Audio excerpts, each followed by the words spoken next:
Here are all the daily activities that I use to learn German fast. I am learning Deutsch, and this is the fifth language that I am learning.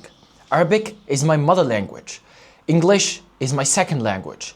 French is my academic language. I also speak a little bit of Spanish, and now I'm learning Deutsch. So, I'm going to share with you a lot of information that probably you won't find anywhere else. And even with this English that I'm speaking to you, I've never took any private classes. I just learned it in about 4 years in university, but it wasn't that crazy. In fact, everybody that was studying with me in the same class doesn't speak English at all. So let's get started. So the way I'm going to do this is I'm going to give the theories, I'm going to give personal experiences, first-hand experiences, and also differences between people, between ways that aren't good and ways that will actually work for you and make you learn the language faster. Now, one clarification is this step will help you learn a language faster, not just learn a language. Because learning a language, you can learn it pretty much in any way and you probably will arrive there at some point. But learning a language fast, that's what we want. That's what you want, that's what I want. I'm learning Deutsch now. Everybody that hears me speaking Deutsch is surprised and say, well, I've actually been learning Deutsch for 3 months. It's like, well, actually you have a very good Deutsch for 3 months. I say, well, yeah, thank you, whatever. I mean, it's my fifth language. Of course, I'm a professional at learning languages. So let's get started. I'm gonna divide these information to 3 steps. So the first step that you want to focus on learning a language is your objective. Now, your objective sounds almost as boring or cliche, but it's probably the most important aspect of learning a language. I'll give you a few examples to understand. Let's say you are learning a language to get a B2 level exam, the IELTS doesn't have a B2 level, but let's say a TOEFL B2 level, or let's say in French a TCF, or in Deutsch a Goethe level, or whatever. So you want to get a B2 level. The strategy for you that you have to pursue in order to get that B2 level is different from someone, let's say, who lives in Deutschland and want to learn Deutsch. It's different. Or someone who just moved to the US and want to learn English. It's different, right? Or someone who just want to learn it to add it to in his CV. Or someone who just want to learn it to travel to that country. So objective is extremely important because your objective will determine how hard you have to study, how long you have to study, the strategy you have to use, and when it's going to be enough. Personally, I would say the hardest of them all, these examples that I have given, is the B2 level. Because the B2 level, you will be tested in 4 aspects. You'll be testing in your reading, your speaking, your writing, and your grammar, I'm pretty sure as well. Reading, writing, hearing. Okay, so hearing, writing, reading, and speaking. These are pretty much all the aspects that you need in a language. And there's a lot of grammar as well. So you have to get your grammar right in order for you to get and pass these levels. On the other hand, I'd say the easiest is probably if you're going to travel to a country. Let's say you have a vacation in Spain. To learn the vocabulary that you need or Spanish that you need to travel to Spain is very basics. It's the basics of the language. You just need to know how can you say, oh, where's the cafe? Where's the coffee shop? Where can I get this? Where's the directions? Whatever. You can pretty much almost memorize those sentences and just say them. And a lot of the times, even if you don't understand the language, you can use your body language, whatever. Now, it's also a different strategy if you're living in the country and you want to learn the language. I mean, a lot of people, especially in Discord or online, especially in Discord, people that are from different countries who live in Deutschland are also learning Deutsch, and I speak with them. We both learn Deutsch together. We speak together Deutsch, and they talk about their stories. Obviously, it's all in Deutsch, and they speak how they're actually living in Deutschland and now they're learning Deutsch, which is a case that happens for a lot of people. Now, in this case, it's easier a little bit and also harder. Well, it's not really harder. It's easier because you can actually practice a lot in real life.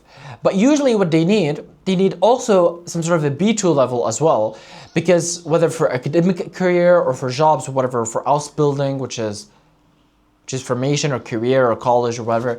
So all of these are just different stories, different aspects, different objectives, and different scenarios where your strategy of learning the language will differ.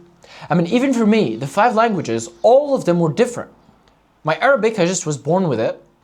My Arabic, my actual Arabic, because we have Darija and we have a lot of dialects. We have 167 dialects in Arabic. I pretty much understand them all. But the actual Arabic, I had to study also in school, but I don't count it because I say all of them are Arabic. But actually, there's Darija and there's Arabic, and there's actually 167 dialects. So for Arabic, I had to study so I can pretty much understand school. I mean, since the first year in school. For French, I had to learn it because it's my academic language. In university, whatever, we study everything in French. We don't have any other language. For English, I liked it. I just wanted to learn it. Since a very young age, I said that language is mine. I want to learn that shit. And I just learned it. And I would say my level just got expanded with this channel because I said, I want to make YouTube videos, a YouTube channel, fucking make YouTube videos in English, worldwide. Build different, that's what it is. For Spanish, also it's different. For Deutsch, it's different. That's the point, is I'm saying, even for me, the languages that I speak and I have learned are all different, right? Are all different objectives, which means different strategies. Now, point number 2, let's talk about the strategies that you need. I said, or I promised that I'm gonna give you all the activities that I do daily. So for me, my objective is to get the B2 level. So for me, in order for me to get to B2 level, as a rule of thumb, I have to spend 700 hours learning Deutsch. At least that was the research that I have done by ChatGPT. I did the deep research option, and he was taking a very long time to actually respond, and he gave me a lot of researches, and research was from Harvard, and he explained how you need 700 hours in a language to get to the B2 level. Obviously not 700 hours just in a language, but actually learning the language, so actively learning a language. He talked about the different strategies of how intensive working or how intensive learning can give you such a huge upward or such a huge learning curve in comparison to just casual or just consistent learning. Because a lot of people will say, oh, you just learn for 5 minutes daily. It's not going to do shit. Okay, so let's get going.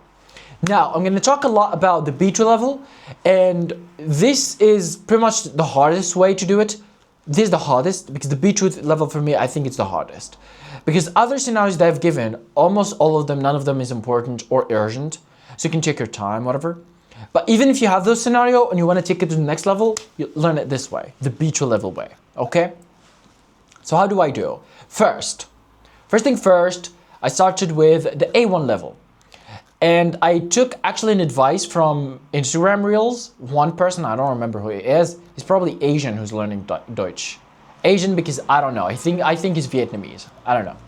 So he was talking, whatever, and he said, one advice I will give you is don't switch between courses. Choose one course and finish it. Just stick with it until the end. And that's it. Just don't overcomplicate it. Just one course, stick with it until the end. And that's it. Just don't overcomplicate it. So that's what I did. Instead of just skipping and switching between courses, I chose one, and for me it was Learn German on YouTube. It's English in German. Okay, so if you speak if English is not as strong, although I doubt it because you're watching this video, that's not going to be useful. Although if you speak English, that would be amazing. So I did that. So I was going through the episodes. Obviously, I have my notebook. I write a lot because obviously I just graduated last week from university, college. So you got the point. Nursing university. So I was taking notes, whatever. Finished the A1 level. Then I went even another step. But before that, throughout the A1 level, I actually did even more things. Because for me, I knew it's pre-decided and I can't fucking go back. It's not like something that I may or may not. I know I have to learn Dutch. I don't have a fucking option. Just that's it, right? And like I have to, or else I'll fucking die. That's how much I have to. Fucking bitch, if you don't understand it. Okay, good. So what I did was I switched every laptop. I just have one. My computer, my phones, all of them are in Deutsch. All of them. So what happens is whatever you want to do anything, your alarm pops up, it doesn't say stop, it says stoppen or whatever. and everything, right? It's like it doesn't say search, it say such or besuchen, such, right? Or suchen. So everything becomes in Deutsch. So even if you don't give a fuck, right? Because we memorize, we're gonna, you know how to enter Instagram and where to type and how to write a message. You know that. You're not gonna write, oh, where's my homepage? You're not. But a lot of the times, you find yourself reading unconsciously. It's just like you're reading, right? You just read. I don't know why, but just you're reading. Okay, whatever. And that helps a little bit, right? I mean, one of the words that I learned, it's very few words. I'm not gonna lie. It's not such a huge thing, but it's such a very big thing when it comes to commitment in psychology. Is gefällt. At the bottom of Instagram, if a video is liked by other people, it says that Sarah Binni liked this post. Now it says Sarah Binni gefällt. Whatever, something. Right? Mit andere Person, يعني andere Personen, which means she liked this post with some other people, whatever. They got the point. So I look at it and I'm like, okay, now I understand now, right? That's gefällt. Folgen. Once you see someone you want to follow them, you hear it, folgen.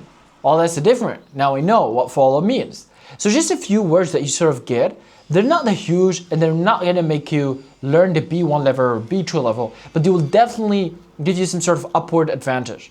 I mean, even for Strava, if you use Strava for running or biking or whatever, I every day use it and they're like, Radfahrt angereiten, Radfahrt anfangen, which means you started your road bike, right?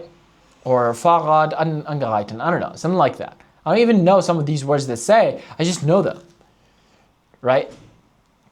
Because I'm just exposed to them a lot unconsciously and my organs might sort of learn with them.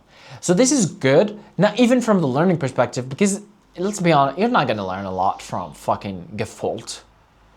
I'll just Google it. I'll just Google what follow is in English.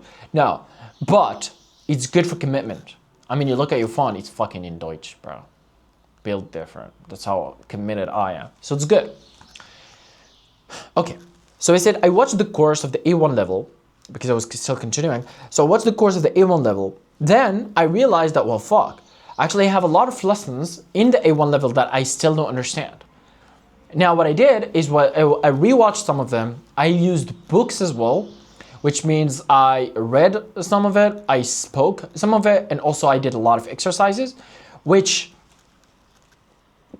makes me familiar with whatever it is. Makes me just get familiarized with the lessons and understand them better. And the lessons that I didn't understand, I actually searched them on YouTube and used even different professors, different channels that speak or explains just that specific certain topic. And that obviously gives me such a huge advantage because I haven't only understood it from one professor, but I've actually understood it from multiple professors at the same time, which gives me such a huge, different, almost as an input of information to my brain and different ways to understand it. Because a lot of the times, some lessons, maybe that professor's doesn't match your learning style. So maybe you want another one. Maybe some lessons are so hard that you need multiple people to explain it to you so for you to understand it. And these are normal for languages. Okay. Cool. And you just keep going basically until you're very confident with your A1 level, then you go to A2 level. That's what I did. And A2 level, I just watched the course as well, watched the A2 level. I'm not gonna lie, a lot of the fuck I'm not understanding. I didn't understand shit of that A2 level. And now what I'm doing is I'm reading a lot because I found out that my reading is shit and also I haven't read a lot. And also I should be outputting, I should be writing as well. I haven't written anything. And also what I should do, what I have to do, I mean, I don't even have a fucking choice, is understand the lessons of A2. I mean, it sounds so crazy when I say it. It sounds so stupid. It's like, it's kindergarten. Oh yeah, I don't understand A2 level lessons. Now I guess I have to understand them. I mean, it's that. I'm not gonna try to make it anything different. It's that. Yeah, cool. let's move on to the third step. The third step in learning a language is complementary ways. And this is going to be controversial. I'm sorry, Duolingo, but I don't use you. At least not anymore. I used Duolingo probably for English a little bit at the beginning, but I don't really remember. I forgot when I used it, but I'm probably used Duolingo for English. I used it for French, especially in the first 120 days in college. That helped me. Not alone, but I was actually translating every fucking word in my notebook. Genuinely. And writing it down with translation. But I did use Duolingo, and I think it helped me maybe a little bit, especially, you know, the first 120 days, which is 4 months, the first 4 months of university and college. That helped me. In nursing university college, that helped me a little bit. For Spanish, Spanish is the biggest plot twist and problem. I learned Spanish in Duolingo, mainly. My Spanish is shit. It just is. It is shit. And the reason behind it is that, well, this is gonna be harsh. So with Duolingo, you don't really build the foundation. You just go and learn few sentences and words, and almost it's just random. And also, it's too easy. I mean, you can just click on the word and it will pop up with all its translations. And even that, they give you to translate a word or a sentence, and they give you all the word underneath. You're not using your brain at all. I mean, a cat can do that. Not very good for learning a language. So I don't use Duolingo. You can use Duolingo if you want to travel. If you want to travel to Spain, you want to learn a little bit of Spanish, sure, cool, do it. But if you really want to learn a language, I mean, probably you're going to forget about it if you're traveling. Like, oh yeah, hola, ¿cómo estás? It doesn't matter, bro. But if you really want to learn a language that sticks, you put it in your bag, put it in your CV, right? Or go to study, or you go to college, or you pass the B2 level in Goethe, or TOEFL, or TCF, whatever language you have. IELTS, you want to pass the IELTS. You have to not use Duolingo, bro. It's just not good. And another reason why is because when you are learning, you want to have such a measurable results or measurable progress. So generally for languages, the biggest, most known progress that I also use, A1, A2, B1, B2. Some people use in the B1, B2 area, they use B1, B1, B1, B1, they use B1 and B1, 2, and then, or B half, whatever, B1, 2, and B2, so 3 levels, right? So there's that. What you want to do is you have such a measurable progress. It means when you are studying a course and you finish the A1 level, and you say, well, now I know all the lessons in the A1 level. Then you move on to actually master those motherfuckers. Meaning, you take all the exercises, you read, you speak of them, you write about them, you just write using everything that you have learned in the A1 level. You answer as many exercises, you do as many exercises as humanly possible in that A1 level. You're mastering. You're like, okay, I mastered the A1 level. Boom. Got that.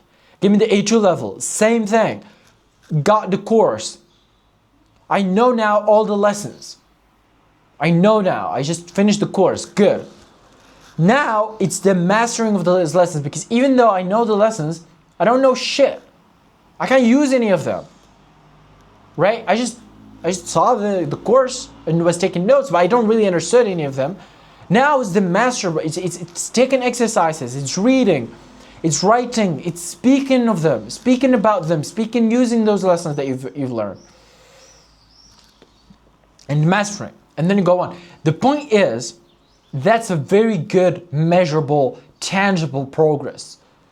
Unlike Duolingo, that is just random and the lessons are so randomly made, you don't even know why or how. Even if you know if those lessons are A1 or A2, it's so hard that you have to go on top and look at the options and then scroll down to see which level you're probably approximately at. A1 or A2 level. Not very good.